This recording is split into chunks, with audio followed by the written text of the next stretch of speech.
இந்த ஆரஞ்சு பழத்தை வச்சு ஜெல்லி செய்யலாம் அப்படின்ட்டு தோலை உரித்து இதை மிக்சியில் போட்டாச்சு. போட்டு நல்லா அரைச்சாச்சு. நல்லா அரைச்ச பின்னாடி இதை ஒரு வடிகட்டியை வச்சு ஒரு பாத்திரத்தில் வடிகட்டி ஜூஸை மட்டும் நான் தனியாக எடுத்துட்டேன்.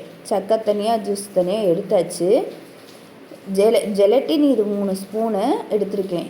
அதில் தண்ணி ஊற்றி ஊற விட்டுட்டேன். நல்லா ஊறின பிறகும் ஒரு 10 நிமிஷம் கழித்து இதை அந்த ஜூஸோட மிக்ஸ் பண்ணிட்டேன். ஜெலட்டினை நல்லா மிக்ஸ் பண்ணிவிட்டு அடுப்பில் வடைச்சட்டியை வச்சு அதில் இந்த ஜூஸை ஊற்றி நல்லா கொதிக்க விட போகிறேன்.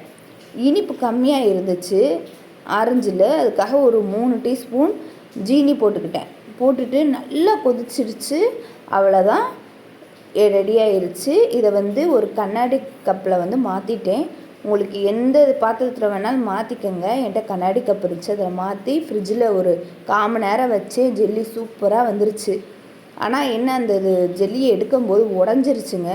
ஆனால் உண்மையிலே டேஸ்ட்டு நல்லா இருந்துச்சு. நல்லாவே ஜெல்லி சூப்பராக வந்துருந்துச்சு. பாருங்கவே அழகாக ஆடுது பாருங்கள் இந்த ஜெல்லி. உண்மையிலே நல்லாவே வந்துருந்துச்சுங்க. ஜெல்லி நல்லாவும் இருந்துச்சு.